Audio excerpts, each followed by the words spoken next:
Mari kita menundukkan kepala dan kita bersatu di dalam doa. Mari semua jemaat kita menundukkan kepala dan kita akan bersatu di dalam doa. Bapa kami yang ada di dalam surga, kami mohon belas kasihan Tuhan. Berkatilah dengan firman-Mu ya Tuhan kami semua. Karena manusia bukan hidup dari roti saja, tapi dari setiap firman yang keluar daripada mulut Bapa yang ada di surga. Tuhan, berikanlah firman-Mu kepada kami. Kuduskan dan sucikanlah kami ya Tuhan. Buatlah kami memiliki ambisi yang kudus. Kiranya Roh Kudus yang datang pada waktu hari Pentakosta menyegarkan, mengubahkan, dan menyembuhkan hati kami yang sudah rusak. Sehingga kami bisa melihat kebenaran Tuhan dan tugas-tugas kami di dalam Tuhan.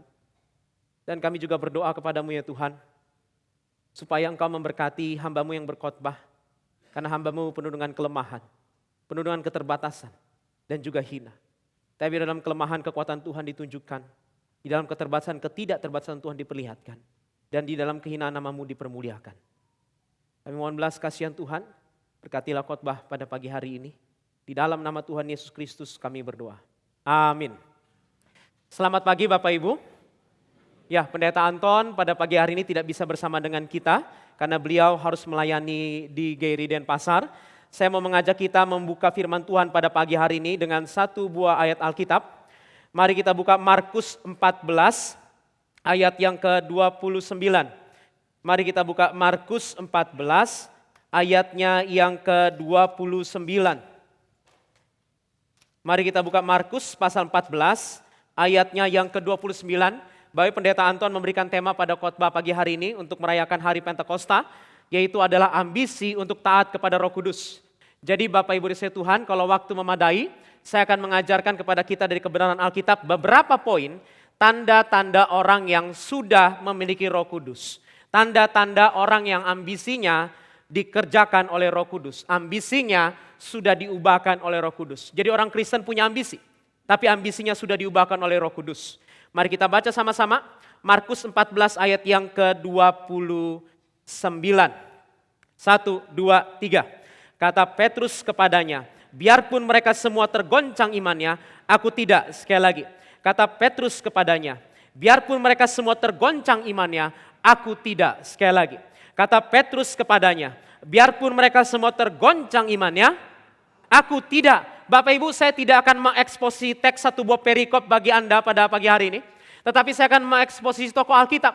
Kita akan lihat beberapa ayat untuk mendalami tokoh ini. Dan tokoh yang kita akan dalami adalah Petrus. Kenapa ini penting jemaat yang dikasihi Tuhan? Perhatikan kalimat-kalimat berikut. Sebelum kapal Titanic yang hebat itu tenggelam, yang pertama kali muncul bukan air. Yang pertama kali muncul adalah keyakinan.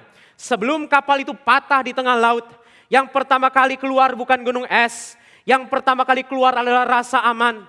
Sebelum jeritan memenuhi lautan Atlantik yang gelap, yang pertama kali teriakan bukan teriakan orang mati, tapi teriakan yang keluar adalah keberanian, keyakinan, kepedean yang berkata, this ship cannot sink. Kapal ini tidak akan tenggelam. Yang muncul bukan badai, yang muncul adalah percaya diri, yang muncul bukan kematian, yang muncul adalah keberanian, yang muncul bukan kehancuran, yang muncul adalah kekuatan di luar Tuhan. Yang menghancurkan Titanic bukan badai yang menerpa manusia. Yang menghancurkan Titanic adalah percaya diri di dalam hati manusia. Yang menghancurkan Titanic bukan kelemahan manusia. Yang menghancurkan Titanic adalah kekuatan manusia untuk hidup di luar Tuhan, Bapak sekalian. Dan jemaat dikasihi Tuhan, perhatikan baik-baik. Sejarah kehidupan manusia menunjukkan kepada kita bahwa dunia ini rusak bukan karena manusia tidak kuat. Dunia ini rusak karena manusianya kuat, hatinya jahat. Manusia yang kuat, hatinya jahat. Perhatikan Bapak sekalian, Hitler memiliki kekuatan politik, Stalin memiliki kekuatan militer, Mao Zedong memiliki kekuatan massa. Tetapi Bapak sekalian, semakin besar kekuatan mereka, semakin jahat perbuatan mereka. Puluhan juta orang akhirnya mati. Bukan karena pemimpin itu lemah. Puluhan juta orang itu mati karena pemimpin itu kuat, Bapak sekalian. Berarti Bapak sekalian, apa yang dibutuhkan oleh dunia ini bukan manusia kuat. Yang dibutuhkan negara ini bukan rakyat yang kuat. Yang dibutuhkan oleh dunia ini adalah manusia sadar bahwa dirinya lemah. Bapak Ibu, itu yang membuat Petrus jatuh di dalam dosa.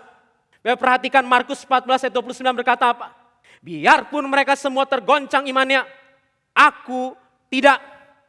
Biarpun mereka semua tergoncang imannya, aku tidak. Dari sini kita belajar Bapak Ibu, the most dangerous man is not the weak man, the most dangerous man adalah the strong man. Orang kuat, dia percaya dirinya kuat. Dan Bapak Ibu, ambisi pertama yang benar di hadapan Tuhan dan yang akan kita lihat dari kehidupan Petrus. Yang pertama adalah ambisi untuk bergantung kepada Tuhan Yesus. Sekali lagi, ambisi untuk bergantung kepada Tuhan Yesus. Baik, saya berharap Bapak Ibu dan saya, kita mendengarkan khotbah ini dengan kerendahan hati. Karena gampang sekali berpikir bahwa itu Petrus, itu bukan saya, betul nggak? Saya lebih hebat daripada Petrus, Bapak sekalian. Tidak seperti itu. Bapak Ibu, ini kegagalan yang sulit dijelaskan. Kenapa kegagalan ini sulit dijelaskan? Karena Petrus mendengarkan khotbah yang terbaik. Selama 3 tahun dia mendengarkan khotbah daripada Tuhan Yesus. Setiap hari mendengarkan khotbah dari Tuhan Yesus. Dia mendengarkan khotbah di bukit. Dia melihat mujizat terbesar. Dia melihat orang buta melihat. Dia melihat orang lumpuh berjalan. Dia mau tenggelam di dalam badai tapi ditenangkan dan diangkat. Dia bahkan melihat Lazarus dibangkitkan, Bapak sekalian. Dan Bapak Ibu, bahkan Petrus melihat pengalaman rohani yang luar biasa. Dia melihat transfigurasi. Dia melihat bagaimana Yesus dimuliakan di atas gunung, Bapak Ibu. Tapi pertanyaannya, kenapa Petrus jatuh dalam dosa? Dia mendengarkan khotbah yang terbaik. Dia mendapatkan pengalaman yang terbaik. Dia melihat pengalaman yang terbaik. Bahkan dia punya teman-teman yang terbaik. Betul nggak? Teman dia 12 rasul. Teman kita 12 apa coba? Teman dia 12 rasul, Bapak sekalian. Teman kita siapa? Bapak Ibu, kenapa Petrus gagal? Apakah karena kurang pengetahuan? Tidak. Dia punya doktrin yang benar. Petrus yang berkata, Matius 16 ayat 16, engkau adalah Mesias, Anak Allah yang hidup. Apakah Petrus kurang pengalaman rohani? Tidak. Apakah Petrus kurang ikut Yesus? Tidak. Apakah Petrus kurang komitmen? Tidak. Lalu kenapa Petrus jatuh di dalam dosa, Bapak sekalian? Petrus jatuh di dalam dosa karena ini. Petrus jatuh di dalam dosa, Bapak sekalian, bukan karena dia tidak punya komitmen, tetapi Petrus jatuh di dalam dosa karena dia percaya kepada komitmennya. Perhatikan di Markus 14:29. Coba lihat ayat itu. Perhatikan baik-baik. Apa yang menjadi pusat daripada ayat itu? Kata Petrus kepadanya, biarpun mereka semua tergoncang imannya, aku tidak. Baik, perhatikan pusat daripada ayat ini. Mereka semua jatuh, aku tidak. Mereka semua lari, aku tidak. Mereka semua tergoncang, aku tidak. Mereka semua meninggalkan Yesus, aku tidak. Bapak Ibu sekalian, Petrus tidak percaya Yesus. Petrus percaya Petrus. Siapa yang Petrus percaya? Dirinya sendiri. Dia nggak berkata, aku tidak akan meninggalkanmu karena aku dipegang Tuhan.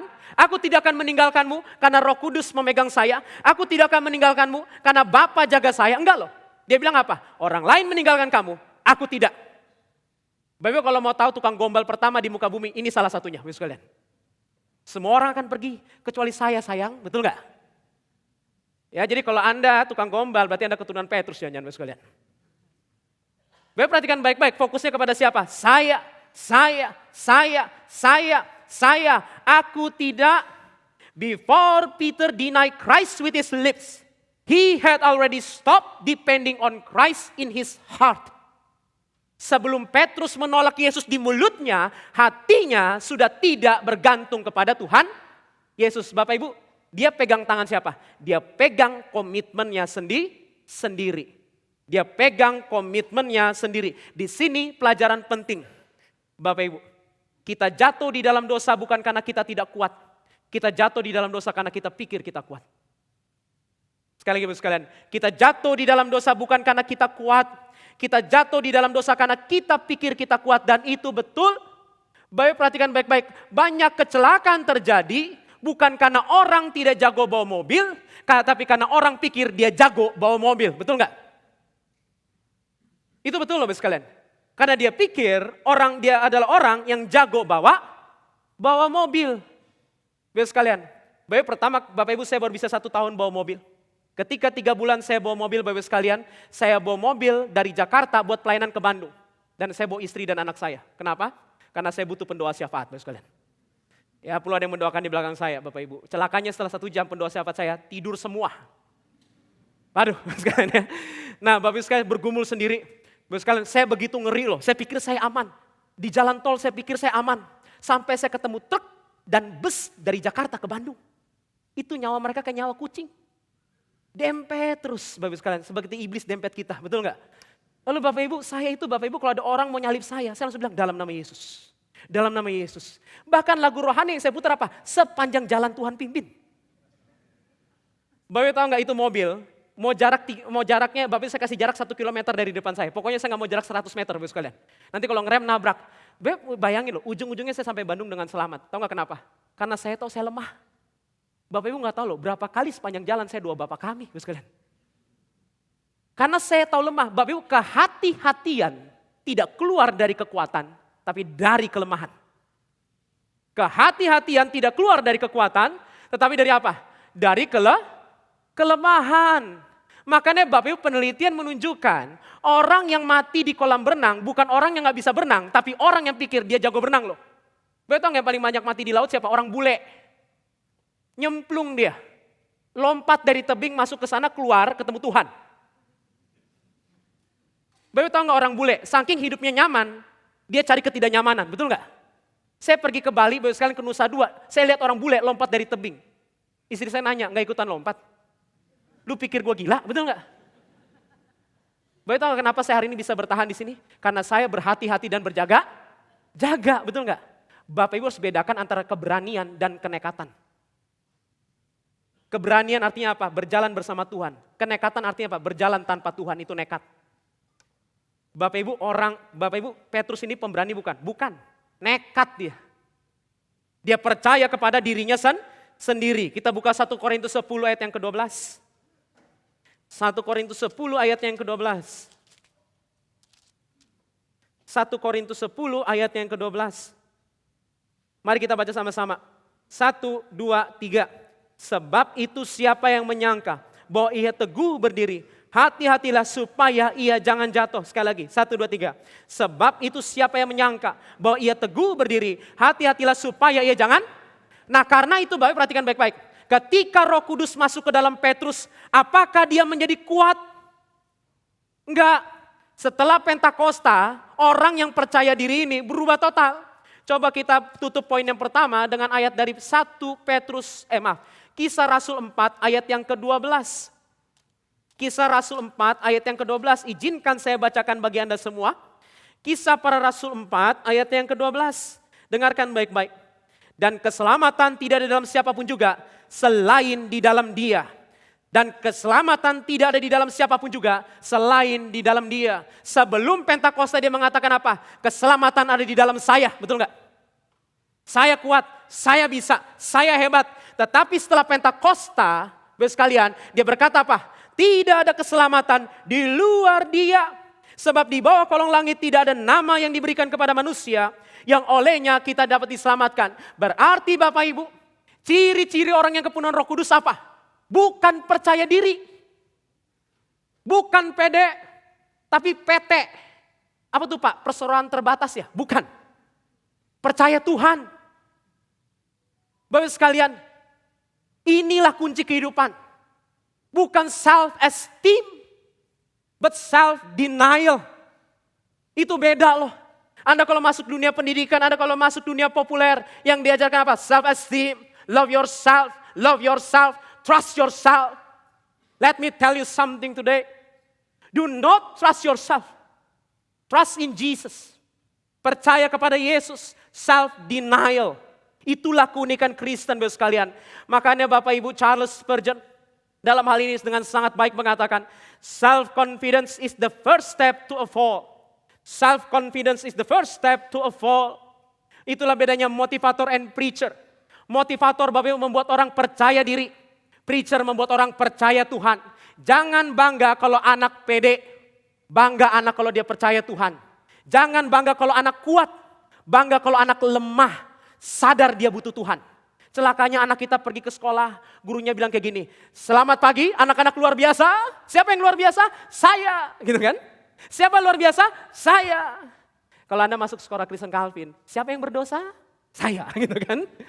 Ya, waduh promosi sekolah. Ya, terafiliasi. Nah, jadi Bapak Ibu itu berbeda sekali. Bahwa lebih gampang membuat manusia percaya kepada dirinya daripada membuat manusia percaya kepada Tuhan Yesus. Bahwa masalah Petrus apa? Petrus percaya Petrus. Petrus tidak percaya Yesus. Itu yang pertama. Bapak Ibu coba kita lihat yang kedua. Coba kita lihat yang kedua, Markus 9 ayat 34. Mari kita buka. Markus 9 ayat yang ke-34. Kita buka Markus 9 ayat yang ke-34. Kita akan baca sama-sama, Bapak sekalian. Markus 9 ayat yang ke-34. 1, 2, 3. Tetapi mereka diam sebab di tengah jalan tadi mereka mempertengkarkan siapa yang terbesar di antara mereka. Sekali lagi, tetapi mereka diam sebab di tengah jalan tadi mereka mempertengkarkan siapa yang lebih besar. Bapak Ibu, yang kedua yang saya mau ajarkan dari kebenaran Alkitab. Yang pertama, ambisi buat bergantung kepada Yesus. Ketika Roh Kudus masuk kepada Petrus, dia tidak percaya diri, dia percaya Tuhan. Dia tidak taat kepada dirinya, dia taat kepada Tuhannya. Yang kedua apa Bapak sekalian ya? Ambisi untuk membesarkan Yesus. Ambisi untuk membesarkan nama Kristus. Ambisi untuk mempermuliakan nama Allah. Bapak Ibu lihat Petrus sebelum Pentakosta, apa yang diperdebatkan oleh mereka? Bapak sekalian, mereka bukan bertengkar siapa yang paling mengasihi Tuhan. Mereka bukan bertengkar siapa paling setia. Mereka bukan bertengkar siapa yang paling taat. Mereka bertengkar siapa yang paling besar. Dan celakanya Bapak Ibu, setelah kebangkitan, setelah kubur kosong, setelah Yesus bangkit, setelah Yesus disalib, itu pun juga yang masih dipertengkarkan loh. Di Kisah Rasul pasal 1 ayat yang ke-6 dikatakan apa? Tuhan, maukah engkau pada masa ini memulihkan kerajaan bagi Israel? Yang di otaknya Petrus apa? Saya pengen jadi besar. Saya pengen jadi orang besar, Bapak Ibu sekalian. Saya pengen jadi orang besar. Berarti saya mau tanya, Petrus punya ambisi enggak? Punya. Dia sangat punya ambisi. Petrus sangat ambisius. Petrus sangat bersemangat. Petrus sangat berani. Petrus sangat aktif. Anda perhatikan dari semua para murid yang sering melakukan langkah pertama itu Petrus. Yang lain belum nyemplung, dia nyemplung duluan. Yang lain belum nanya, dia nanya duluan. Yang lain belum nyangkal, dia pun nyangkal duluan. Betul enggak? Bapak sekalian. Bapak perhatikan baik-baik. Petrus itu ambisius. Jangan salah Bapak sekalian ya, orang suka berpikir begini, aduh manusia berdosa adalah manusia yang tidak punya ambisi. Betul. Bapak Ibu izinkan saya mengingatkan kepada Alkitab kepada Anda semua termasuk kepada saya. Karena saya tidak lebih baik daripada Anda. Bapak Ibu, ada yang lebih penting daripada ambisi. Motivasi. Ada yang lebih penting daripada ambisi. Motivasi. Bapak Ibu sekalian masalahnya dengan ambisi apa? Ambisi jadi orang besar gak salah. Tapi motivasinya apa dulu? Motivasinya apa dulu? Masalahnya Bapak Ibu sekalian, di sini Petrus punya ambisi yang besar, tapi dengan punya motivasi yang salah.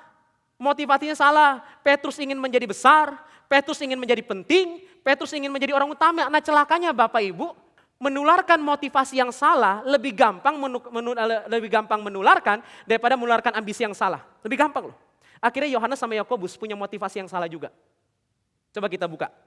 Markus 10 ayat 35 sampai 37. Saya bacakan bagi Anda. Markus 10 ayat yang ke-35 sampai ayat yang ke-37. Markus 10 ayat yang ke-35 sampai ayatnya yang ke-37. Perhatikan baik-baik. Lalu Yakobus dan Yohanes anak Zebedeus mendekati Yesus dan berkata kepadanya, "Guru, kami harap supaya engkau kiranya mengabulkan suatu permintaan kami." Jawabnya kepada mereka, "Apa yang kamu kehendaki aku perbuat bagimu?" Lalu kata mereka, "Perkenankanlah kami duduk dalam kemuliaan-Mu kelak, yang seorang di sebelah kanan dan yang seorang di sebelah kiri." Baik, bahkan Yohanes dan Yakobus pun ingin menjadi orang besar, Bapak sekalian. Tetapi Bapak Ibu dikasihi Tuhan, inilah bahayanya, Bapak Ibu sekalian. Perhatikan baik-baik, ciri-ciri orang yang dipenuhi Roh Kudus itu bukan cari Tuhan loh. Bukan cari Tuhan. Saya mau tanya, Petrus, Yohanes, Yakobus cari Tuhan gak? Cari. Mereka mencari Tuhan yang benar, tapi dengan motivasi yang tidak benar. Mereka mencari Tuhan yang benar, tapi tidak dengan motivasi yang benar. Mereka mau ngapain Pak Joshua? Bapak Ibu, mereka ingin memperalat Tuhan. Untuk Tuhan mengabulkan ambisi mereka. Harusnya kita yang jadi alat Tuhan, bukan Tuhan yang jadi alat kita. Betul tidak? Harusnya kita jadi alat Tuhan. Bukan kita yang memperalat Tuhan untuk memenuhi ambisi saya. Harusnya kita yang dipakai sebagai alat Tuhan untuk memenuhi ambisi Tuhan. Jadi Bapak Ibu jangan senang kalau orang rajin ke gereja. Tanya motivasinya rajin kenapa, betul nggak? Tanya Bapak sekalian. Motivasinya rajin itu kenapa? Bapak Ibu jangan senang kalau anak-anak rajin PA pemuda loh.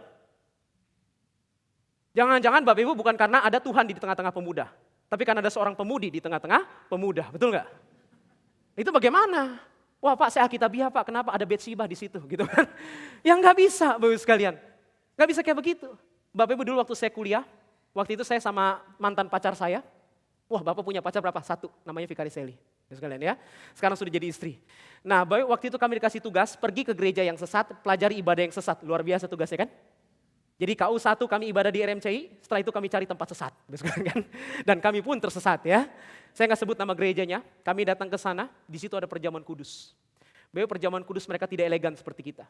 Kita kalau pegang cangkir anggur kayak gimana? Kayak orang Perancis, betul nggak? Kelingking maju ke depan, ting. Elegan dan flamboyan, ya kan?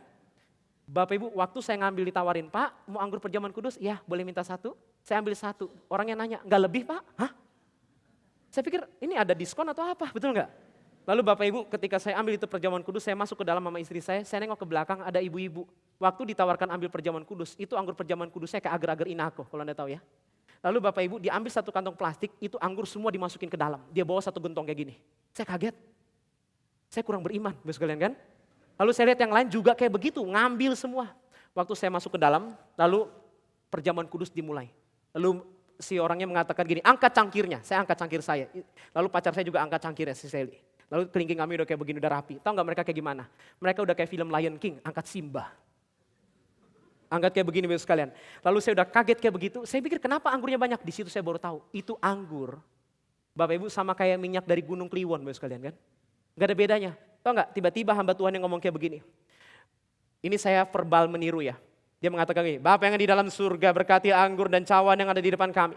Barang siapa meminumnya Tuhan tolong berkati. Yang kepalanya botak jadi berambut. Wah. Ada pengharapan bagi Anda, betul nggak? Sekalian kan, yang mukanya berjerawat jadi bersih, yang hidungnya pesek menjadi mancung. Oh berarti kalau kita pesek apa? Anak setan, betul nggak? Lalu sekalian, ini saya nggak bercanda. Lalu dia bilang kayak gini, yang bodoh jadi pintar, yang kuliah di dalam negeri jadi keluar negeri. Terus saya yang di ITB, di UI sama di PB apa? Betul nggak? Anak setan, betul nggak? Lalu dia bilang kayak gini, yang bibirnya tidak bagus jadi bagus, yang ada tumor-tumor di bagian kepala Tuhan bersihkan. Yang dadanya ada masalah Tuhan sembuhkan. Dijamah dari ujung kepala sampai ujung kaki Bapak sekalian. Pokoknya holistik dan totalitas. Tapi di situ saya pikir, kalau dia nggak dapat kesembuhan, apa dia ikut Tuhan? Bapak Ibu, bukankah ini memperalat Tuhan?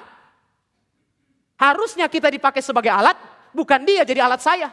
Tuhan kabulkan cita-cita saya. Tuhan tolong naikkan gaji saya. Berarti apa? Tuhan kacung, betul nggak? Bapak Ibu, waktu kita dipenuhi oleh Roh Kudus, kita yang jadi alat, bukan dia yang jadi alat. Kita yang jadi alat. Bukan dia Bapak sekalian yang menjadi alat. Dan Petrus sadar itu Bapak Ibu.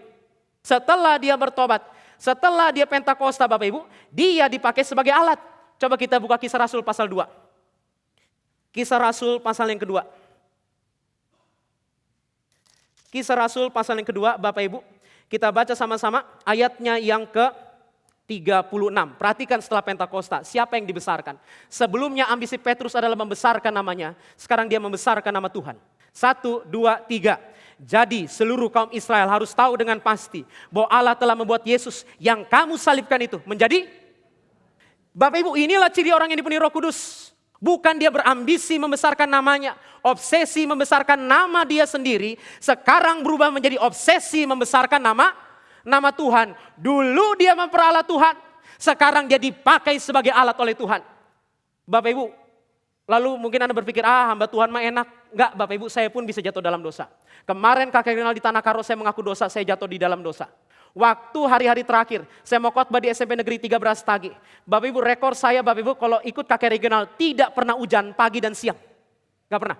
Hari itu hujan, anak harusnya 700 turun jadi 100 dan Brastagi dinginnya 14 derajat Celcius. Bapak Ibu, lalu guru agama Kristen mengatakan begini, Pak, 700 orang ini kita turunkan jadi 100 ya. Bapak nanti khotbah di kelas saja. Hati saya langsung jatuh. Turun, semangat saya kendor. Ya Bu, makasih ya. Ya Pak, makasih ya. Terus saya duduk di kelas, saya baca catatan khotbah saya, hati saya sudah down. Hati saya sudah down. Bapak Ibu tiba-tiba ada seorang ibu, saya nggak tahu siapa, saya lagi baca di bawah, berkata begini, jangan 100 orang, tetap pertahankan 700. Biar mereka semua duduk di teras, hujan di tengah nggak apa-apa, tapi mereka duduk di teras. Kasihan Bapak ini udah dari jauh, pasti membawa hal yang penting, sayang kalau anak-anak tidak dapat. Wih, saya kaget, nabi dari mana ini? Lalu saya memanjangkan kepala saya ke atas, lalu saya menatap jilbab Bapak Ibu. Guru yang beragama Islam, saya kaget, Tuhan pakai orang agama Islam. Saya udah senang. Terus ibu ini tiba-tiba ngomong kayak begini, plot twist to plot twist, Bapak sekalian. Ini lebih dalam daripada Christopher Nolan, Bapak sekalian ya. Dia berkata seperti ini, Pak, sayang kalau Bapak ini tidak didengarkan. Karena siapa tahu Bapak ini bawa door prize atau hadiah. Wah, celaka. Kapitalis materialistis, Bapak sekalian ya. Aduh, udah nek saya ngeliatnya. Terus saya langsung klarifikasi, saya bilang sama dia, Bu, mohon maaf, saya nggak bawa door prize atau hadiah. Saya cuma bawa firman, udah kayak Petrus. Emas dan perak tidak padaku, betul nggak? Lalu Bapak Ibu tahu tidak? Dia berkata apa? Dia berkata seperti ini, itu dia Pak, firman itu hadiahnya. Saya kaget Pak. Itulah hadiah, saya langsung mau nangis Pak. Itu Tuhan membangkitkan roh saya Bapak sekalian. Saya juga bisa down. Tapi di situ saya tahu, wanita ini dipakai oleh Tuhan. Saya tahu itu Tuhan yang mau bicara, Joshua, ini hadiahnya, kamu dipakai sebagai alat. Langsung saya berdiri dan saya bersaksi di Bapak Ibu. Hujan berhenti. Dan saya ke tengah, dan hari itu khotbah yang saya percaya paling berkuasa dari sisi saya. Dalam arti yang saya berkhotbah dari seluruh minggu di situ. SMP Negeri 3 Brastagi. Bapak sekalian, saya khotbah begitu berkuasa. Kenapa Bapak sekalian? Karena saya begitu bahagia bisa dipakai sebagai alat. Bukan berarti saya alat yang bagus, mungkin Anda lebih bagus daripada saya. Bapak Ibu, inilah doa kita harusnya, bukan Tuhan berkati saya. Tapi apa? Tuhan pakai saya, betul nggak? Pakai saya Tuhan. Karena Bapak Ibu saya kasih tahu, banyak orang kaya tidak dipakai oleh Tuhan, tapi dipakai oleh kantor, betul nggak? Tapi ada orang yang miskin, tapi dia hidupnya dipakai oleh Tuhan. Dipakai oleh Tuhan Bapak sekalian. Dan ini yang kita doakan, Tuhan pakai saya Tuhan. Tuhan tolong pakai saya Tuhan. Saya adalah orang yang lemah dan saya ingin membesarkan nama Tuhan. Biarlah nama Tuhan dipermuliakan. Itu yang kedua. Ambisi kita dulu pengen jadi orang besar. Ambisi kita sekarang adalah membuat Kristus lebih besar. Itu ciri orang yang dipenuhi Roh Kudus. Yang ketiga Bapak Ibu, coba kita buka sama-sama. Matius 16 ayat 21 sampai 22. Matius 16 ayat 21 sampai 22. Bapak Ibu akan melihat ada satu buah perubahan yang sulit dijelaskan. Ada satu buah perubahan yang sulit dijelaskan. Ada satu buah perubahan yang sulit dijelaskan. Coba kita baca sama-sama. Matius 16, Bapak sekalian, ayat 21 sampai ayat yang ke-22. Kita baca sama-sama. 1, 2, 3. Sejak waktu itu, Yesus mulai menyatakan kepada murid-muridnya bahwa ia harus pergi ke Yerusalem dan menanggung banyak penderitaan dari pihak tua-tua, imam-imam kepala dan ahli-ahli Taurat, lalu dibunuh dan dibangkitkan pada hari ketiga. Tetapi Petrus menarik Yesus ke samping dan menegur dia, katanya, Tuhan, kiranya Allah menjauhkan hal itu. Hal itu sekali-kali tidak akan menimpa engkau. Baik, perhatikan baik-baik, ambisi ketiga apa Pak Joshua? Ambisi ketiga adalah ambisi untuk memikul salib. Ambisi untuk memikul salib. Bapak Ibu, Petrus sebelum Pentakosta dia tolak salib. Sekali-kali tidak akan terjadi pada engkau. Artinya apa Bapak Ibu sekalian? Dia memegang Injil prosperity gospel. Hidup nyaman, hidup enak, hidup tentram. Itulah tanda orang yang dipenuhi oleh Roh Kudus. Hidup nyaman, hidup tentram. Itulah tanda orang yang dipenuhi Roh Kudus. Dan itulah ajaran sesat yang terjadi pada hari ini. Kita berpikir seperti ini Bapak Ibu. Kalau Roh Kudus memenuhi hidup saya tidak akan sakit. Kalau Roh Kudus memenuhi hidup saya tidak akan bangkrut. Kalau Roh Kudus memenuhi hidup saya tidak akan gagal. Betul tidak? Makanya Bapak Ibu, sebelum COVID itu pernah ada seorang pendeta khotbah, saya nggak tahu dari gereja mana. Di khotbah di satu buah perusahaan. Sekarang orangnya udah masuk dalam penjara. Bapak sekalian, dia berkhotbah seperti ini. Dia berdoa kayak begini, Tuhan berkati para satpam Kristen di perusahaan ini. Supaya mereka jadi orang yang takut akan Tuhan. Sehingga mereka jadi direktur. Wow. Saya baru tahu, direktur anak Tuhan, karyawan berarti anak setan, betul nggak? Salah loh. Jangan-jangan yang mirip setan direkturnya, betul nggak? Bapak Ibu, kalau kita pakai teologi seperti ini, Kalau kita pakai konsep kepenuhan Roh Kudus, yaitu Petrus sebelum Pentakosta, maka kita akan berpikir apa? Kalau saya kena penyakit, Tuhan meninggalkan saya. Betul nggak? Kalau saya gagal, Tuhan meninggalkan saya. Kalau pernikahan saya sulit, Tuhan meninggalkan saya. Bapak Ibu, Petrus bermegang dengan cara yang seperti itu. Dia pegang cara yang seperti itu Bapak sekalian. Hidup tanpa tantangan. Jujur Bapak Ibu banyak kesaksian di gereja-gereja kayak begini. Betul nggak? Dulu Bapak Ibu kakek saya pemimpin sangat besar di Bandung. Gereja yang seperti ini. Saya kalau ke gerejanya Bapak Ibu atau Anda pergi ke gereja mana-mana. Kesaksian-kesaksian di gereja itu seringkali Superman semua. Betul nggak? Superman semua. Saya dulu di Bandung, saya dengar satu buah kesaksian yang luar biasa. Dia ngomong kayak begini. Udah naik ke atas, mukanya senyum dan luar biasa. Pokoknya gak ada kitab ratapan di wajahnya, Bapak sekalian ya. Dia langsung ngomong kayak begini. Apa kabarnya Bapak Ibu? Ada sukacita? Amin. Ya, jadi kalau gak bersukacita keluar gitu kan. Nah, jadi sekalian ada sukacita? Amin. Bapak Ibu saya bersyukur pada Tuhan. Orang lain susah masuk kampus negeri di Bandung. Orang lain bahkan ada yang nyogok, orang lain bahkan ada yang les bertahun-tahun. Saya, rektornya telepon saya. Tuhan buka jalan. Saya gak perlu cari kampus, kampus cari saya. Waktu cari kosan, yang lain dapat kosan sempit dan susah. Saya dapat kosan kontrakannya luas kayak tenda Yabes, Bapak sekalian. Pokoknya luas. Yang lain hidupnya meringis. Orang ITB kalau hidup Bapak sekalian, pagi makan oke jelly drink, siang makan Indomie, malam minum Promak, Bapak sekalian kan. Lalu Bapak sekalian, lalu dia hidupnya susah. Saya hidupnya makmur, saya nggak sakit, saya sukses. Kenapa? Karena Tuhan baik. Terus kita yang gagal masuk gimana? Anda kalau dengar kayak gitu stres gak? Sakitku disembuhkan. Saya karena orang Tuhan disembuhkan. Lalu Anda yang sakitnya gak disembuhkan siapa? Anak siapa coba? Ayo selidiki kartu keluarga Anda, betul gak? Anak siapa? Bapak Ibu dengar kayak gitu ya, Anda dikuatkan atau dikucilkan coba? Akhirnya di otak kita apa? Orang yang dipenuhi Roh Kudus hidupnya tidak ada tantangan, betul gak? Orang yang hidupnya dipenuhi Roh Kudus tidak pikul salib. Bapak Ibu pernah gak dengar orang kesaksian kayak begini? Anak itu naik atas mimbar, lalu dia berkata seperti ini. Bapak Ibu saya pemuda di gereja ini mungkin ada yang gak kenal sama saya. Udah 1 tahun lebih saya berusaha masuk ITB. Puji Tuhan saya gagal. Saya gak berhasil. Dan sekarang saya mau pulang ke Medan. Tapi saya mau bersaksi kepada Bapak Ibu. Tuhan itu baik. Dan dia selalu menemani saya. Beda gak kira-kira? Beda gak Bapak Ibu sekalian? Bapak Ibu di dalam penderitaan dia tetap setia ikut Tuhan. Di dalam penderitaan, dia tetap setia ikut Tuhan.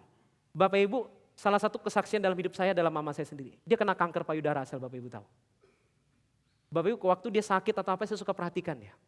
Dia pegang bagian dada lalu berkata gini, terima kasih Tuhan. Terima kasih Tuhan. Terima kasih Tuhan. Dulu saya pikir itu bodoh setengah mati. Tapi saya akhirnya tiru. Waktu saya lagi menderita saya bilang, Tuhan terima kasih. Kasih setiamu tidak pernah berubah. Itu tanda orang yang Roh Kudus bekerja. Bapak Ibu kalau Roh Kudus bekerja, bukan salibnya hilang. Tapi kita diberikan kekuatan pikul salib. Kalau Roh Kudus bekerja, bukan tantangannya hilang. Tapi kita sukacita di dalam tantangan. Makanya coba Anda buka Kisah Rasul 5 ayat 40. Kita akan tutup poin ini dengan ayat ini. Kisah Rasul 5 ayat 40. Bapak perhatikan Petrus di situ. Sukacita atau mengeluh, Bapak sekalian. Sukacita atau mengeluh. Coba kita lihat sama-sama. Kisah Rasul pasal 5 ayatnya yang ke-40. Kisah Rasul pasal 5 ayat yang ke-40. Saya akan bacakan bagi Anda sampai ayat 41. Mereka memanggil rasul-rasul itu.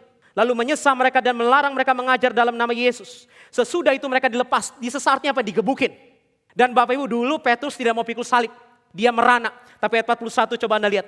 Rasul-rasul itu meninggalkan sidang mahkamah agama dengan gembira. Bapak kenapa mereka gembira? Bukan tantangannya hilang. Tapi kekuatannya hadir. Bukan tantangannya hilang. Tapi Tuhannya hadir. Bapak di situ Petrus tahu ada yang lebih penting daripada penyakit hilang. Yaitu Tuhan jangan hilang. Ada yang lebih penting daripada masalah hilang. Yaitu apa? Tuhan jangan hilang. Petrus disertai oleh Tuhan dan Bapak Ibu tahu. Ujung-ujungnya dia mati disalib, betul gak? Disalibnya bagaimana? Terbalik. Dan nanti kita akan lihat di bagian akhir Bapak sekalian. Jadi kalau Bapak Ibu lihat di sini, orang yang dipenuhi Roh Kudus ciri-cirinya bukan absence of suffering, tapi faithfulness in suffering. Sekalipun sakit, sekalipun menderita, aku tetap ikut Tuhan. Aku tetap ikut Tuhan. Enggak, tantangannya enggak hilang. Bapak Ibu saya kasih tahu ya, kalau Anda jadi orang Kristen, tantangan makin banyak. Kenapa? Karena dulu berkawan sama setan, sekarang jadi musuh setan. Betul nggak? Sekarang jadi musuh setan. Bapak Ibu kalau Anda Cristiano Ronaldo pemain Portugal lawan Argentina, kalau pemain Argentina berteman sama Anda, something wrong with you. Betul nggak? Justru dia dilawan, dia diserang habis-habisan. Makanya ada orang tanya sama saya, Pak kenapa semenjak jadi orang Kristen tantangan makin banyak? Saya bilang apa? Welcome to the family. Betul nggak? Makin diserang, makin difitnah, makin dilawan. Bapak Ibu inilah yang ketiga. Bapak Petrus dulu ambisinya menghindari salib. Sekarang ambisinya adalah Bapak Ibu sekalian memikul salib bagi kemuliaan nama Tuhan. Memikul salib bagi kemuliaan nama Tuhan. Yang keempat, ambisi Petrus diubahkan di dalam hal apa? Yang keempat, dulu ambisi Petrus mengalahkan manusia. Sekarang ambisi Petrus memenangkan manusia. Dulu ambisi Petrus mengalahkan manusia. Sekarang ambisi Petrus memenangkan manusia. Coba kita buka Yohanes 18 ayat yang ke-10 dan kita baca sama-sama. Yohanes 18 ayatnya yang ke-10 dan kita akan baca sama-sama. Yohanes 18 ayatnya yang ke-10 dan kita akan baca sama-sama. Yohanes 18 ayatnya yang ke-10 dan kita akan baca sama-sama.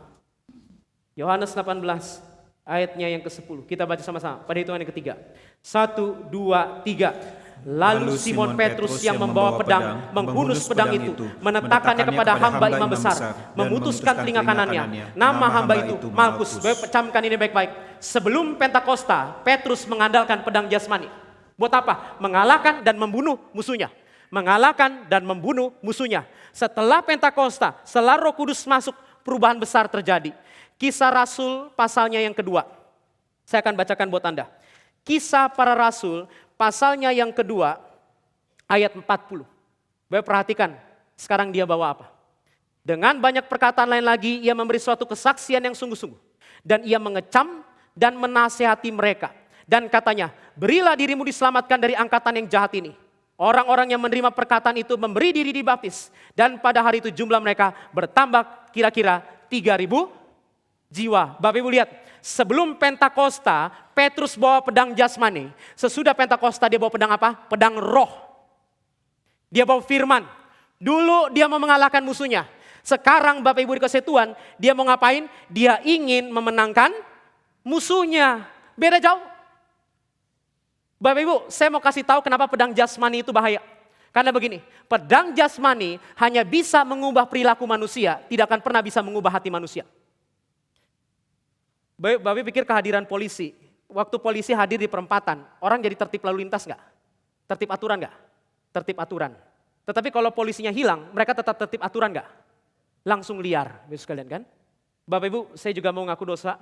Dulu saya pernah ditilang karena tidak bawa SIM. Tiba-tiba ada polisi, Bapak Ibu razia di samping tikungan. Karena polisi, Bapak Ibu itu jago elemen of surprise, betul nggak? Ya. Jadi waktu saya nikung, tiba-tiba ada polisi kaget ngeliat saya kaget lihat polisi, Bapak sekalian kan. Lalu polisinya tanya, dia KTP pendeta lagi, betul nggak? Lalu dia bilang kayak gini sama saya, Pak, kok Bapak tidak bawa SIM?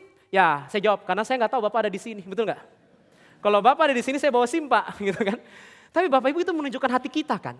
Kita taat, kita cinta aturan kalau diawasi, betul nggak? Kalau ada pedang di situ. Bapak Ibu, saya suka pergi pelayanan ke penjara. Tangerang dan Cipinang. Bapak Ibu tahu ya Jakbar lagi banyak begal. Dan saya banyak ketemu begal di dalam penjara. Celakanya begal ini namanya Injil semua. Saya masuk ke dalam satu buah kelompok kecil, saya tanya, nama kamu siapa? Matius. Kamu? Markus. Kamu? Lukas jangan-jangan. Betul Pak, gitu kan. Nah, Bapak Ibu lalu saya tanya sama satu bapak namanya Bapak Markus. Saya tanya, Pak kenapa Bapak bisa masuk ke dalam penjara? Dia bilang sama saya seperti ini. Pak, saya dulu ngebegal orang. Strategi kami dua, teman saya pegang motor, saya yang curi motor. Waktu saya lagi curi motor, kami ketahuan. Teman saya tidak menantikan saya, dia berjalan tanpa saya. Kurang ajar Pak, teman itu kualat sekali Pak, kurang ajar dia. Aduh saya bilang jangan marah Pak. Kalau boleh tahu teman Bapak di mana? Lalu dia jawab saya, itu Pak. Loh Lukas di situ? Iya Pak gitu kan. Namanya siapa? Lukas gitu kan. Lalu saya tanya kenapa dia bisa di situ? Ternyata waktu begalnya mau lari, dia nggak jago bawa motor masuk ke selokan sekalian. Akhirnya ketemu saya di kelompok kecil. Lalu saya tanya sama dia, kamu sudah begal berapa kali? 23 kali. Sekalian 23 kali. Dan Bapak Ibu dikasih Tuhan, lalu saya tanya, kenapa kamu bisa masuk ke dalam penjara? Mamanya yang laporin. Mamanya yang laporin. Mamanya cinta Tuhan, dia laporkan anaknya. Baik, sekarang saya mau tanya, kalau dia masuk ke dalam penjara, hatinya berubah nggak? Belum tentu. Bapak tahu nggak, banyak orang dalam penjara berubah kenapa? Karena ada gereja di dalam penjara. Kami penginjilan tiap bulan. Itu hati mereka berubah. Lalu saya tatap mata begali, saya bilang bertobatlah kamu di dalam nama Tuhan Yesus. Tuhan sayang kamu. Dia sayang kamu, dia mati di atas kayu salib. Kamu harus berubah. Berubah loh. Sekarang udah bebas. Dan dia gak begali situ, sekalian ya. Enggak. Tapi benar-benar dia sudah berubah. Kenapa sekalian? Bapak Ibu, pedang jasmani hanya bisa mengubah perilaku. Bapak Ibu pukul anak pakai rotan, itu hanya mengubah sikapnya loh. Tapi tidak mengubah hatinya. Yang mengubah hatinya apa? Firman Tuhan. Firman yang mengubah hatinya. Firman yang mengubah hati orang. Bapak Ibu sekalian, kenapa Bapak Ibu sekalian hati orang berubah? Ya karena firman. Papa saya gak gebukin saya loh. Tapi papa saya gebukin saya pakai firman Bapak Ibu sekalian. Itu hampir tiap hari kebaktian, dia buka, dia ajarin saya. Dia kasih lihat kebenaran Alkitab, dia tunjukkan saya kebenaran Alkitab.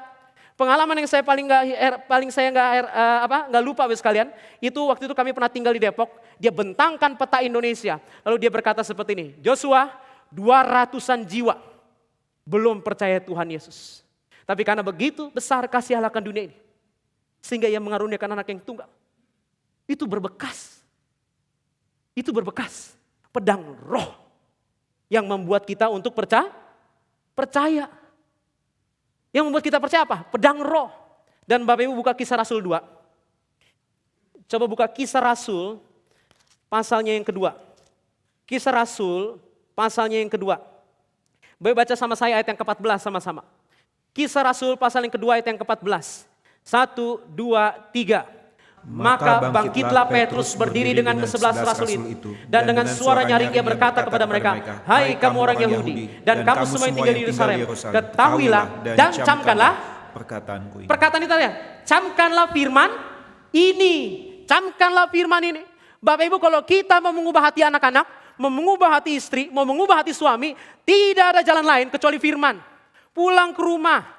Coba baca, nak, papa mau ajarin Kisah Rasul 2 ya, langsung anak kaget. Kok papa begitu? Ya, papa orang berdosa, sama seperti kita semua. Sekarang papa bertobat, papa membacakan ayat Alkitab. Pengalaman saya paling yang paling berbekas adalah berdoa berlutut sama papa, dibacakan Alkitab sama papa, diajarkan firman sama papa. Hampir setiap hari. Apakah papa saya sempurna? Tidak, cacat. Tapi Bapak sekalian, pedang roh itu menusuk ke dalam hati. Bapak Ibu, jangan ragu sama kuasa Alkitab. Ini satu-satunya cara. Mengubah hati manusia. Ini satu-satunya cara mengubah hati manusia. Dan Bapak Ibu, ada satu poin yang mau saya tambahkan di sini. Waktu Petrus dipenuhi Roh Kudus, dia bangkit atau jatuh? Lihat 14 itu. Waktu Petrus dipenuhi Roh Kudus, dia jatuh kelepek-kelepek atau dia bangkit? Perkataannya jadi tidak jelas atau perkataannya jadi jelas? Jadi jelas. Sekarang ada konsep yang kacau. Kalau dipenuhi Roh Kudus terjadi kejatuhan rohani, betul nggak? Bapak Ibu, dulu waktu saya kecil di gereja yang seperti itu, karena itu gereja kakek saya. Bapak sekalian, saya kalau duduk di depan tuh paling ngeri karena biasanya dipilih, betul nggak? Dipilihlah 12 orang, bukan 12 rasul, 12 orang sial, Bapak sekalian kan? Lalu kita maju ke depan, satu-satu jatuh, sisa saya. Itu udah kayak pejagalan. Lihat satu-satu teman jatuh. Saya berpikir, apakah saya perlu jatuh juga, betul nggak? Lalu pendetanya pegang atas kepala saya, asistennya pegang punggung saya. Didorong dari belakang, didorong dari depan. Ya gimana gak jatuh? Lalu saya tahan. Bapak Ibu gak bohong, saya ngomong apa? Saya bilang kayak begini. Pendetanya ngomong kayak gini sama saya, kamu jangan keraskan hatimu. Lalu saya jawab, Bapak juga jangan keras-keras dorongnya. Bapak Ibu, tapi saya mau tanya, kenapa ada asisten di belakang? Asisten ada di belakang supaya kalau nanti Roh Kudus masuk ke dalam kamu, kepala kamu jatuh gak pecah, betul gak? Sekarang saya mau tanya, roh apa yang menghancurkan badan manusia? Tuhan tuh sayang sama badan kita loh. Bahkan waktu cewek jatuh dikasih selimut roknya, betul gak? Kenapa? Roh mana yang mempermalukan seorang wanita, betul kan? Ini roh yang membangkitkan, roh yang memulihkan badan, bukan yang membunuh badan. Roh itu menjaga badan kita. Bapak Ibu, ada satu orang kepenuhan roh jatuh kelepek-kelepek dan itu negatif, namanya Saul. Waktu Petrus, dia jatuh enggak? Enggak, dia bangkit, betul enggak? Dan bahasa rohnya itu bukan bahasa aneh, itu bahasa jelas. Kemampuan berbahasa lain yang belum dipelajari. Dan dia ngomong, dan semua orang mendengar. Selama satu pasal, vocabulary-nya jelas. Bukan syakaralalalalah. Bapak sekalian, jelas dia bicara. Dan orang mendengar enggak? Mendengar. Bapak Ibu, inilah ciri orang yang kepenuhan Roh Kudus. Yaitu apa? Firman-Nya berkuasa, betul nggak? Berarti kalau kita pakai kriteria ini, Pendeta Stephen Tong dipenuhi oleh Roh Kudus atau tidak? Dipenuhi. Kenapa sekalian? Firman-Nya berkuasa, meskipun tua dia bangkit, betul nggak? Baik, kalau Anda pernah pegang tangannya Patong, saya pernah pegang tangan Patong bangkit berdiri, itu tulang doang loh. Itu tulang doang, rapuh. Waktu jatuh tuh bukan duduk, tapi melempar badan itu Bapak sekalian. Dan dia bangkit berdiri dan dia berkata, bertobatlah. Itu namanya orang yang dipenuhi oleh Roh Kudus. Jadi Bapak sekalian, apa yang dipenuhi Roh Kudus? Bukan pendeta yang melakukan mujizat orang sembuh, bukan itu pertama-tama. Tapi dia bangkit, berdiri, menginjili orang, dan banyak orang percaya. Itu ciri-ciri orang yang dipenuhi oleh Roh Kudus Bapak sekalian. Dia membawa pedang roh, dia tidak membawa pedang jasmani. Bapak Ibu, kita akan lanjutkan ke poin yang selanjutnya. Yohanes 21 ayat 18. Mari kita buka. Yohanes 21 ayatnya yang ke-18. Yohanes 21 ayatnya yang ke-18. Yohanes 21 ayat yang ke-18. Saya akan tutup dengan dua poin yang terakhir ini. Yohanes 21 ayat yang ke-18. Perhatikan nubuatan Yesus terhadap Petrus. Yohanes 21 ayat yang ke-18. Kita baca sama-sama. Yohanes 21 ayat 18. 1, 2, 3. Aku berkata kepadamu, sesungguhnya ketika engkau masih muda, engkau mengikat pinggangmu sendiri, dan engkau berjalan kemana saja kau kehendaki. Tapi jika engkau sudah menjadi tua, engkau akan mengulurkan tanganmu, dan orang lain akan mengikat engkau, dan membawa engkau ke tempat yang tidak kau kehendaki. Bapak Ibu, ini menggambarkan apa? Kematian Petrus nanti akan disalibkan terbalik. Tapi Bapak Ibu, ini satu buah kontradiksi yang luar biasa. Baik, dengarkan baik-baik. Sebelum Pentakosta, Petrus mengejar apa yang dia kehendaki. Petrus mengatur Tuhan, betul nggak? Bapak perhatikan loh, sebelum Pentakosta, Petrus tuh banyak ngatur Tuhan loh. Jangan, saya nggak mau pergi, Bapak sekalian kan ya. Bapak, sebelum Pentakosta, Petrus ngatur Tuhan. Tapi setelah Pentakosta, Petrus diatur sama Tuhan. Petrus diatur sama Tuhan. Ini ambisi yang selanjutnya. Ambisi untuk mau diatur sama Tuhan, bukan ambisi untuk ngatur Tuhan. Bapak perhatikan doa-doa zaman sekarang deh. Doanya itu ngatur atau diatur? Doanya ngatur atau diatur? Coba saya tiru sebisa mungkin sekalian ya. Coba perhatikan baik-baik. Bapa yang ada di dalam surga, aku berdoa kepadamu ya Tuhan. Aku berdoa supaya orang yang di depan hamba yang hari ini sakit disembuhkan. Dan dia dipulihkan, dikuduskan dan bersih semua. Dan Tuhan di tengah harga dolar naik, biarlah rupiah dia lebih kuat daripada segala-galanya. Aku berdoa ya Tuhan, tolong Tuhan kabulkan sekarang juga, bukan besok. Sekarang saya mau tanya, itu hamba atau raja? Coba yang ngomong. Itu hamba atau raja? Coba yang ngomong, Bapak sekalian. Kayak doanya kayak ngatur Tuhan, betul nggak? Doanya kayak ngatur Tuhan, Bapak sekalian. Tetapi Bapak perhatikan baik-baik. Di Matius 16, Petrus ngatur Tuhan. Petrus meneguri Yesus. Di Yohanes 18, Petrus ngatur Tuhan. Dia mengeluarkan pedang mau menggagalkan rencana Yesus. Di Lukas 22, Bapak sekalian, Petrus mau ngatur Tuhan dengan cara apa? Aku ikut kamu, aku setia, betul nggak? Bapak Ibu, dia selalu pengen ngatur Tuhan. Tetapi ketika Roh Kudus masuk, dia yang mau diatur sama Tuhan. Sekarang ada satu buah cara berpikir yang aneh. Kita berpikir orang Kristen yang rohani adalah yang doanya selalu dikabulkan sama Tuhan. Betul tidak? Betul tidak? Oh pendeta ini rohani, kenapa? Dia doakan bisnis saya Pak, omset naik 10%. Oh pendeta ini rohani, oh jemaat ini rohani, kenapa? Dia doakan anak saya Pak, anak saya langsung pinter. Bapak Ibu, di otak kita berpikir apa? Seseorang rohani karena dia permintaannya selalu dikabulkan sama Tuhan. Tapi kalau Bapak baca Yohanes 21, lalu Bapak lihat kisah hidup Petrus selanjutnya di 1 Petrus, Anda belajar bahwa orang rohani bukanlah yang doanya selalu dikabulkan sama Tuhan, dengarkan kalimat selanjutnya ini, tetapi yang selalu mengabulkan permintaan Tuhan. Bapak Ibu, orang rohani bukanlah yang permintaannya selalu dikabulkan sama Tuhan. Orang rohani adalah yang selalu berusaha mengabulkan permintaan Tuhan. Baik, apakah semua permintaan pendeta Stephen Tong dikabulkan sama Tuhan? Tidak. Tapi apakah pendeta Stephen Tong selalu berusaha mengabulkan permintaan Tuhan? Iya. Bapak Ibu jangan senang kalau permintaan kita selalu dikabulkan sama Tuhan loh. Pertanyaannya adalah, apakah kita selalu mengabulkan permintaan Tuhan? Apakah kita mau diatur sama Tuhan? Bapak Ibu lihat, waktu sebelum Pentakosta, ambisi Petrus apa? Bikin Yesus taat. Setelah Pentakosta, dia yang taat sama Yesus. Tuhan, apa yang kau minta, aku mau kabulkan. Aku mau kabulkan. Bukan Tuhan yang menyenangkan kita saja, tapi kita yang menyenangkan Tuhan. Bapak Ibu ini kasih Tuhan, saya mau tutup dengan satu buah poin yang terakhir. Bapak sekalian, saya mau tutup dengan satu buah poin yang terakhir. Bapak Ibu, tadi kita sudah belajar, ada banyak-banyak ambisi dari Petrus yang dikuduskan oleh Tuhan Yesus. Tadi kita sudah lihat ambisi untuk percaya diri. Tadi sudah kita lihat ambisi untuk menjadi besar. Tadi kita sudah lihat ambisi untuk hidup nyaman. Tadi kita sudah lihat ambisi untuk mengendalikan orang. Tadi kita sudah lihat ambisi untuk mencintai diri sendiri lebih daripada Kristus, Bapak sekalian. Petrus berubah, Petrus dipulihkan, Petrus dipakai Tuhan, Petrus jadi hebat khotbahnya, Petrus memimpin gereja, dan bahkan Petrus menjadi martir. Tetapi yang aneh adalah ini. Saya mau tanya kepada Bapak Ibu, bukankah Petrus sama Yudas sama? Bukankah Petrus sama Yudas sama? Coba Bapak Ibu renungkan baik-baik. Yudas mengkhianati Yesus, Petrus mengkhianati Yesus.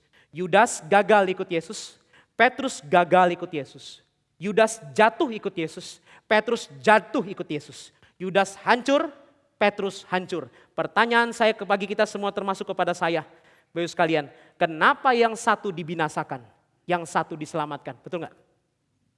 Kenapa yang satu dibinasakan, yang satu diselamatkan? Bapak Ibu, saya mau kita tutup dengan 2 ayat terakhir. Tapi kita masuk dulu 1 ayat ini. Lukas 22, ayat 31 sampai 32. Inilah kenapa Petrus diselamatkan. Lukas 22, ayatnya yang ke-31 sampai ayatnya yang ke-32. Lukas 22, ayat yang ke-31 sampai ayat yang ke-32. Kita baca sama-sama. 1, 2, 3. Simon, Simon, lihat, iblis telah menuntut untuk menampi kamu seperti gandum. Tetapi aku telah berdoa untuk engkau, supaya imanmu jangan gugur. Dan engkau, jika engkau sudah insyaf, kuatkanlah saudara-saudaramu. Bapak perhatikan baik-baik. Kenapa Yudas gugur, Petrus tidak gugur? Sama seperti khotbah Pak Anton waktu hari kenaikan Tuhan Yesus. Karena Yesus mendoakan Petrus. Karena Yesus mendoakan Petrus, Bapak Ibu sekalian di dalam hal ini. Yesus mendoakan Petrus. Yesus tidak berkata begini, Petrus berusahalah lebih keras supaya kamu selamat. Petrus pegang aku erat-erat supaya kamu selamat. Petrus jangan mengecewakan aku supaya selamat. Enggak. Yesus mengatakan apa? Aku telah berdoa untuk engkau. Bapak sekalian, aku telah berdoa untuk engkau. Ini yang mengejutkan. Bapak Ibu, kenapa hari ini Petrus ada di dalam kerajaan sorga? Petrus ada di dalam kerajaan sorga bukan karena ambisinya ikut Yesus. Bukan karena dia ambisi nurut Yesus. Bukan karena dia punya ambisi mau diatur oleh Yesus. Bukan karena dia punya ambisi untuk membesarkan Yesus. Tetapi karena apa? Karena ini. Kalau Anda mau lupa seluruh khotbah hari ini, yang ini jangan dilupakan. Ini ambisi paling penting. Kenapa Petrus ada di dalam kerajaan sorga? Bukan karena ambisi Petrus ikut Yesus. Tetapi karena ambisi Yesus memenangkan Petrus. Baik, dengarkan baik-baik. Apakah Yesus punya ambisi? Punya. Apa ambisinya? Memenangkan Anda dan saya. Yesus punya ambisi yang luar biasa Bapak Ibu. Buat memenangkan Petrus. Jadi kalau Anda dengar khotbah hari ini, jangan bilang Petrus hebat. Bilang Yesus hebat. Anda coba lihat sejarahnya. Lukas pasal 5, nggak usah dibuka. Lukas pasal 5, siapa yang panggil Petrus? Petrus panggil Yesus atau Yesus panggil Petrus? Yesus yang memanggil Petrus. Matius pasal 14, Petrus yang tolong Yesus tenggelam atau Yesus yang tolong Petrus tenggelam? Yesus yang tolong Petrus tenggelam. Lukas 22, Petrus yang mendoakan Yesus atau Yesus mendoakan Petrus? Yesus yang mendoakan Petrus. Yohanes 21, Yesus yang cari Petrus atau Petrus yang cari Yesus? Yesus yang cari Petrus. Kisah Rasul 2, Yesus mencurahkan Roh Kudus kepada Petrus. Dan 1 Petrus, Yesus menopang Petrus sampai akhir hidupnya. Bapak Ibu dengarkan baik-baik. Kristus yang memulai, Kristus yang menopang, Kristus yang memulihkan, Kristus yang memakai, dan Kristuslah yang menyelamatkan. Dan saya mau kita tutup dengan 1 ayat ini. Bapak Ibu lihat ya. Petrus ambisinya besar, tapi hatinya jahat. Nanti kalau Anda baca ayat ini Anda tahu, ini orang yang sudah dikejar oleh Tuhan Yesus. 1 Petrus 5 ayat yang ke-10. Perhatikan, semua ini menggambarkan kehidupan Petrus. 1 Petrus 5 ayatnya yang ke-10. 1 Petrus 5 ayatnya yang ke-10. Kita baca sama-sama. Bayu lihat ya, ini sangat beresonansi dengan kehidupan daripada Petrus. Sangat beresonansi dengan kehidupan daripada Petrus. Kita akan baca sama-sama. 1, 2, 3. Dan Allah, sumber segala kasih karunia, yang telah memanggil kamu dalam Kristus kepada kemuliaan yang kekal, yang melengkapi, meneguhkan, menguatkan, mengokohkan sesudah kamu menderita seketika lamanya. Bapak Ibu, kalimat ini nyambung gak kira-kira? Dia kenapa ngomong kayak begitu? Karena yang manggil Petrus adalah Tuhan, yang menguatkan adalah Tuhan, yang mengokohkan adalah Tuhan, yang menyelamatkan dia adalah Tuhan Yesus. Dan inilah ambisi yang paling penting. Bukan ambisi Petrus mengejar Yesus, tapi ambisi Yesus mengejar Petrus. Bukan Petrus yang pegang tangan Tuhan, Tuhan yang pegang tangan Petrus. Makanya saya paling gak suka dengan kalimat ini. Kalau mau masuk surga, pegang tangan Tuhan erat-erat. Let me ask you today, how? Bagaimana coba? Baik kita pegang tangan Tuhan erat-erat, ngelihat uang sedikit kita lepas, betul gak? Ngelihat tantangan sedikit kita lepas. Bagaimana bisa kita masuk surga karena pegang tangan Tuhan erat-erat? Kenapa kita masuk surga Bapak sekalian? Karena Tuhan yang pegang tangan kita erat-erat. Dia yang pegang tangan kita. Kita nggak cari dia, dia yang cari kita. Bukan kita yang berambisi, dia yang berambisi. Saking berambisinya 2000 tahun yang lalu, dia turun dari surga ke tengah-tengah dunia, mencari kita satu persatu. Supaya barang siapa yang percaya, tidak binasa, melainkan berhidup, meroleh hidup yang kekal. Karena itu ada tertulis di Yohanes 3 ayat 16. Karena begitu besar kasih Allah ke dunia ini. For God so loved the world. Dia mengirimkan anak yang tunggal. Supaya barang siapa yang percaya, tidak binasa, melainkan beroleh hidup yang kekal. Bapak Ibu, kemarin, berapa minggu yang lalu, saya mengadakan wedding anniversary bersama dengan istri saya. Bapak Ibu, dia sangat senang sushi. Tapi saya sangat bergumul makan sushi. Lalu saya bawa dia pergi makan sushi, Bapak Ibu sekalian. Saya pikir yang paling spesial pada hari itu adalah makan sushi bersama. Lalu waktu saya masuk ke dalam sana, saya ada ngeliat seorang bapak-bapak satpam. Waktu saya lihat satpam itu, senyumannya, kata-katanya, saya bilang sama istri saya, ini orang beda. Ada sesuatu, ada sesuatu. Setelah kami makan sushi, kami pikir itulah puncak hari acara kami. Saya pulang, turun ke bawah. Biasa Bapak Ibu di mobil saya kasih traktat ke tukang parkir. Cara kasih traktatnya bagaimana? Uang parkir ya saya selipkan di dalam traktat. Mau terima atau tidak, betul nggak? Nah, jadi saya mau kasih dia. Lalu saya bilang sama istri saya, ini orang agak beda, jangan kasih 5.000, kasih 20.000. Saya bukan orang kaya ya, tapi hari itu ada sesuatu yang berbeda. Lalu saya kasih 20.000, Bapak Ibu, lalu saya pergi jalan-jalan sebentar. Setelah saya kasih 20.000, saya pergi jalan-jalan, saya balik. Itu tukang parkir, saya tidak bohong. Dia berdiri tengah jalan, dia stopin mobil saya. Dan saya nggak mau stop, saya takut mau digebukin, Bapak sekalian. Jujur ya, maaf ya sekalian ya, saya nggak stop. Istri saya bilang stop sayang. Saya bilang jangan gitu kan, jangan. Ada KL di belakang, celaka kita. Lalu akhirnya saya menghentikan diri, saya udah takut-takut. Kalau dia mau pukul istri saya gas. Kita buka jendela, bapak itu natap, dia nangis. Dia nangis. Dia bilang kayak gini, 15 tahun saya jadi satpam. Saya orang Kristen dari Kupang. Jarang ke gereja, gak pernah cari Tuhan. Cuman Bapak yang kasih saya firman. Dia bilang kayak gitu loh. Makasih ya Pak. Makasih ya Pak. Dia bilang kayak gitu. Makasih. Terus dicium. Saya tuh kaget loh. Dicium. Saya kaget. Bapak dari mana? Dari Kupang Pak. 15 tahun saya jadi satpam di sini. Gak pernah ada yang ingetin saya Alkitab. Cuman Bapak doang. Saya mau nangis loh Bapak Ibu. Ternyata kami hari itu datang demi tukang parkir. Tahu gak kenapa tukang parkir itu? Karena Tuhan cari dia 15 tahun. Dan Tuhan tidak pernah nyerah. Saya kasih tahu, kita bisa nyerah ikut Tuhan. Tapi Tuhan tidak pernah menyerah mengejar kita. Bapak Ibu, kita tidak akan bisa masuk surga. Saya percaya setiap dari Anda di sini, ada dosa yang istri dan suami dan orang lain tidak tahu, betul gak? Tapi Tuhan tidak buang kita. Dia cari setiap daripada kita. He love every each one of us. Dia sangat sayang. Bapak Ibu, kalau dicari Tuhan, bukalah pintu. Lihatlah dia. Dialah juru selamat. Bukan Petrus, tapi namanya Yesus. Dan inilah ambisi paling penting. Ambisi Yesus mengejar Petrus. Ambisi Yesus mengejar Anda semua dan saya. Jangan tolak dia, terimalah dia. Dia sayang sama Bapak Ibu semua. Sampai kapan kita mau mengeraskan hati? Jujur Bapak Ibu, kebahagiaan terbesar bukanlah cari Tuhan. Kebahagiaan terbesar adalah tahu kalau Tuhan cari kita. Saya kadang-kadang gak habis mikir. Waktu saya pikirkan betapa baiknya Tuhan, saya mau nangis. Bahwa ada satu lagu anak sekolah minggu ya, mohon maaf ya kalau saya fales. Pernah dengar lagu ini gak? Semesta bernyanyi, tahu kan? Karena kasihnya. Saya kalau dengar lagu itu mau nangis. Betapa Tuhan sayang. Anda, saya, dan kita semua. Kita semua harusnya dibinasakan. Tapi Dia datang. Sekalipun kita ludahi, kita maki dan kita hina. Dia lahir, Dia mati, dan Dia bangkit. Biarlah semua lidah mengaku. Dan semua lutut berlutut. Bahwa Dia Raja di atas segala raja. Dan tidak ada juru selamat selain Dia. Mari kita berdoa.